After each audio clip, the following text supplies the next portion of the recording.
हर cell में एक interesting चीज होती है।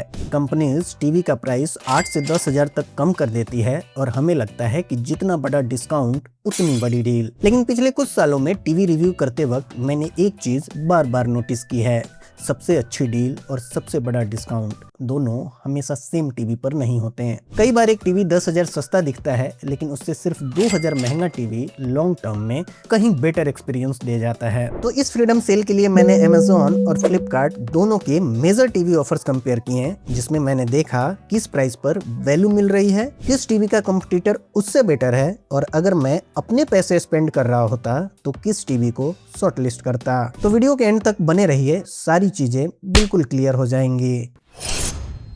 मैं शुरुआत इसी बजट से कर रहा हूँ क्योंकि सबसे ज्यादा कंफ्यूजन इसी प्राइस रेंज में होने वाली है। जब मैंने इस बजट के टीवीज कंपेयर किए तो मुझे दो टीवीज सबसे अच्छे ऑप्शन लगे, एक सैमसंग और दूसरा TCL। अब दोनों में बेटर कौन है ये आपके यूज केस पर डिपेंड करता है। सबसे पहले सैमसंग की बात करते हैं। फ्रीडम सेल में इसकी एक्सपेक्टेड प्राइस लगभग 40,000 के आसपास रहने वाली है।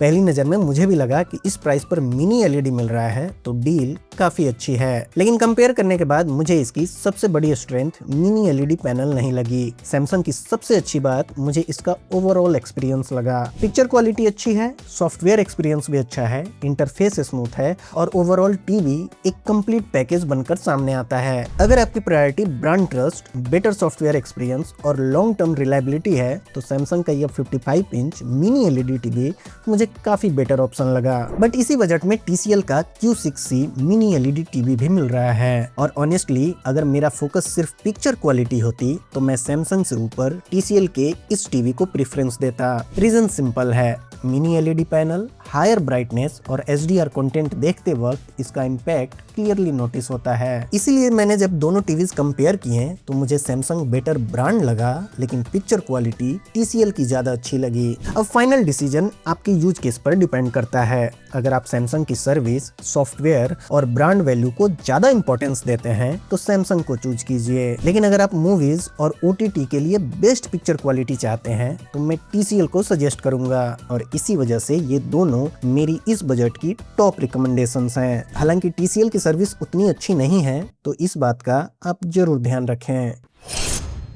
सोनी को मैं किसी भी टीवी के साथ डायरेक्ट कंपेयर नहीं करूंगा। रीजन ये है कि सोनी को लोग स्पेसिफिकेशंस देखकर नहीं खरीदते हैं, बल्कि सोनी की असली स्ट्रेंथ है उसकी पिक्चर प्रोसेसिंग। अगर आप केबल टीवी, यूट्यूब या मिक्स्ड क्वालिटी कंटेंट देखते हैं तो सोनी का processing engine low quality content को भी काफी नेचुरल बना देता है। कलर्स ओवर सैचुरेटेड नहीं लगते हैं और स्किन टोन्स भी काफी बैलेंस्ड रहते हैं। इसी वजह से आप लॉन्ग टाइम तक टीवी को कंफर्टेबली देख पाते हैं। हाँ, अगर आप सिर्फ स्पेसिफिकेशंस कंपेयर करेंगे तो इसी बजट में कुछ टीवीज बेटर ब्राइटनेस या ज्यादा फीचर्स ऑफर करते हैं, लेकिन टीवी सिर्फ स्पेसिफिकेशन से जज नहीं होता। रोज देखने पर उसका ओवरऑल व्यूइंग एक्सपीरियंस ज्यादा मैटर करता है, और यही सोनी मुझे काफी बेहतर लगा। इसलिए अगर आप उन बायर्स में से हैं जो एक नेचुरल और कंसिस्टेंट पिक्चर एक्सपीरियंस चाहते हैं तो सोनी ब्राविया 3 डेफिनेटली आपकी शॉर्ट लिस्ट में होना चाहिए। अगर आपका बजट थोड़ा सा कम है फिर भी आप सोनी की ऑथेंटिक पिक्चर प्रोसेसिंग फील करना चाहते हैं तो आप सोनी ब्राविया 2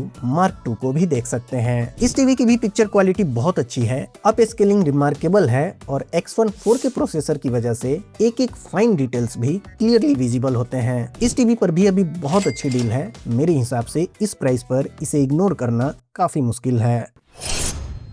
अगर आपका बजट 60,000 के आसपास है और प्रायोरिटी सिर्फ बड़ी स्क्रीन है तो Xiaomi का ये टीवी आपको डेफिनेटली देखना चाहिए। फ्रीडम सेल में इसकी एक्सपेक्टेड प्राइस लगभग 60,000 के आसपास रहने वाली है। पिक्चर क्वालिटी की बात करें तो QLED पैनल की वजह से कलर्स वाइब्रेंट दिखते हैं और डॉल्बी विजन का सपोर्ट भी मूवीज और OTT कंटेंट का एक्सपीरियंस और बेटर बना देता है। अगर आप नेटफ्लिक्स, प्राइम वीडियो या यूट्यूब पर ज्यादा कंटेंट देखते हैं तो ये टीवी एक इंजॉयबल व्यूइंग एक्सपीरियंस देता है। लेकिन इस टीवी को रिकमेंड करने की मेरी सबसे बड़ी वजह सिर्फ स्पेसिफिकेशंस नहीं है। ये टीवी उन लोगों के लिए ज्यादा सेंस बनाता है जिनके रूम का साइज बड़ा है और व्यूइंग डिस्टेंस भी अच्छी खासी है। अगर आप 6-7 फीट के डिस्टेंस से टीवी देखते हैं तो जरूरी नहीं है कि 75 इंच ही बेस्ट चॉइस हो। वहाँ एक अच्छा 55 इंच मिनी LED टीवी ज्यादा बैलेंस्ड ऑप्शन हो सकता है। बट अगर आपके लिए प्रायोरिटी एक बड़ा सिनेमैटिक एक्सपीरियंस है तो लगभग 60,000 के बजट में Xiaomi 75 inch X Pro QLED एक अच्छी डील है। अगर 35 से 40,000 सेगमेंट की बात करें तो सबसे बड़ा कंपैरिजन LG Nano AI और Samsung Crystal Vision के बीच ही बनता है। LG Nano AI ओवरऑल एक डिसेंट टीवी है। वेव OS का इंटरफेस सिंपल और यूज करने में आसान है और इसकी पिक्चर क्वालिटी भी ठीक ठाक है, लेकिन इस प्राइस रेंज में इसे बहुत अच्छा नहीं कहा जा सकता। अगर सेल में इसकी प्राइसिंग सैमसंग से नोटिसेबली कम हो तो ये कंसीडर करने लायक ऑप्शन बन जाता है। वहीं सैमसंग क्रिस्टल विजन में लेटेस्ट विजन AI फीचर्स दिए गए हैं, तो अगर आप सैमसंग इकोसिस्टम में हैं या AI बेस्ड फीचर्स यूज करना चाहते हैं तो ये टीवी ज्यादा मॉडर्न पैकेज ऑफर करता है। साथ ही टाइजन OS भी काफी रेस्पॉन्सिव और फीचर रिच है। मेरे हिसाब से अगर दोनों टीवीज लगभग एक ही प्राइस पर मिल रहे हो तो मैं सैमसंग क्रिस्टल विजन को ही प्रीफर करूंगा, क्योंकि इसकी पिक्चर क्वालिटी LG वाले टीवी से ज्यादा अच्छी है। लेकिन अगर LG Nano AI अच्छे डिस्काउंट के साथ मिल जाए तो उस प्राइस पर ये भी एक सेंसिबल ऑप्शन बन सकता है। वैसे इसी बजट में आप लुमियो विजन 7 को भी कंसिडर कर सकते हैं। इसमें आपको QLED के साथ IPS पैनल मिलता है, जिसकी वजह से कलर्स काफी वाइब्रेंट दिखते हैं और ब्राइटनेस भी अच्छी मिल जाती है। Because of IPS panel viewing angle का भी प्रॉब्लम सॉल्व हो जाता है,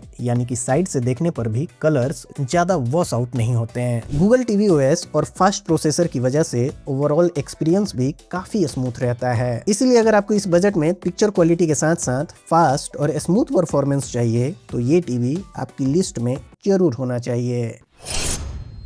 बट यदि आपको बिल्कुल लो बजट में सबसे अच्छा ऑप्शन चाहिए तो मेरा रिकमेंडेशन होगा Xiaomi FX Pro। इस प्राइस रेंज में मुझे इस टीवी की पिक्चर क्वालिटी सबसे अच्छी लगी। QLED पैनल की वजह से कलर्स काफी वाइब्रेंट दिखते हैं और HDR कंटेंट देखते वक्त भी डिस्प्ले का एक्सपीरियंस नॉर्मल LED टीवी से बेटर फील होता है। साथ ही Fire TV OS मिलता है, जहां Netflix, प्राइम वीडियो और बाकी OTT एप्स स्मूथली चल जाते हैं। इसलिए अगर कम बजट में पिक्चर क्वालिटी आपकी प्रायोरिटी है तो Xiaomi FX Pro मेरी पहली रिकमेंडेशन रहेगी। इन सभी टीवीज के बेस्ट डील्स वाले लिंक मैंने डिस्क्रिप्शन में दे दिए हैं और इनके फ्लिपकार्ट के लिंक नीचे टैग कर दिए हैं। अब आप अपने बजट और प्रायोरिटी के हिसाब से इनमें से जो टीवी आपको बेस्ट लगे उसे चूज कर सकते हैं। हम आपसे मिलते हैं एक और नए वीडियो में। तब तक अपना ख्याल रखिए और स्मार्ट खरीदारी कीजिए। और कुछ भी डाउट हो तो नीचे कमेंट करके जरूर पूछिए, क्योंकि हम यहाँ सिर्फ प्रोडक्ट्स नहीं बल्कि सही डिसीजन लेने में आपकी हेल्प करते हैं।